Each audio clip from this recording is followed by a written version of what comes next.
maju, ayo maju, maju, ayo maju, maju.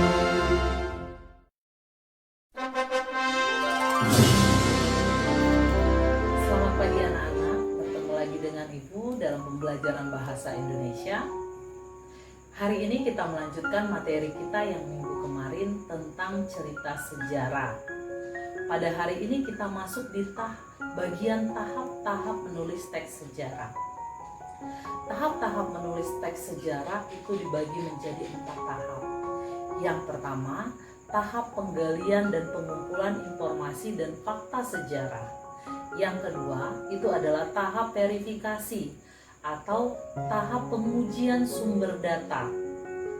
Yang ketiga, kita masuk pada tahap penafsiran, makna dan korelasi informasi dan fakta.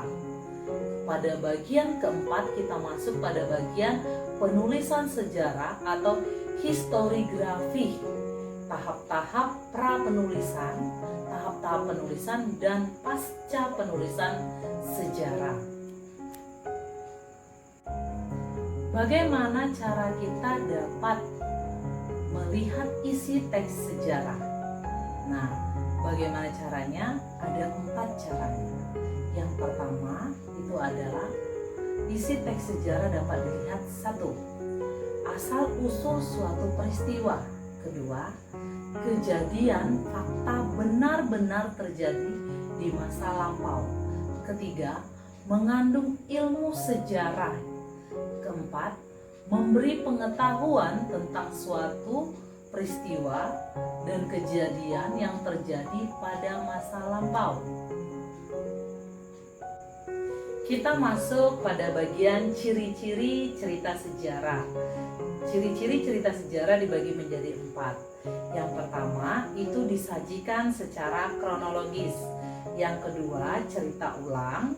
Yang ketiga menggunakan konjuksi temporal, yaitu konjuksi waktu. Yang keempat itu isinya fakta atau benar-benar terjadi. Kita masuk di bagian kaidah kebahasaan yang digunakan pada cerita sejarah.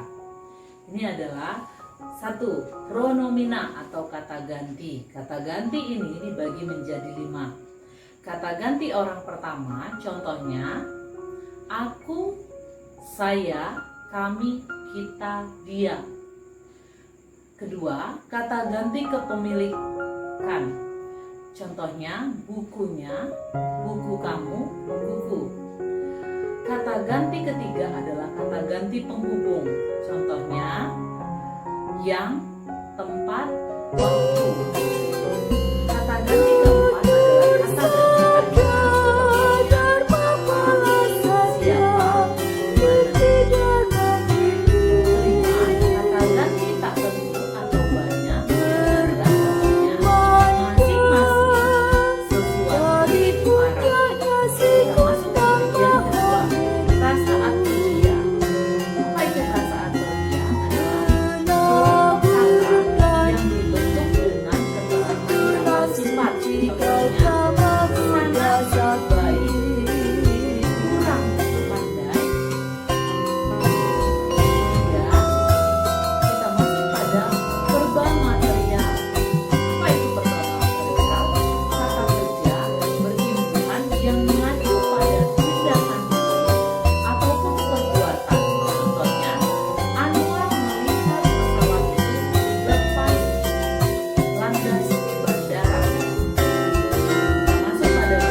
dan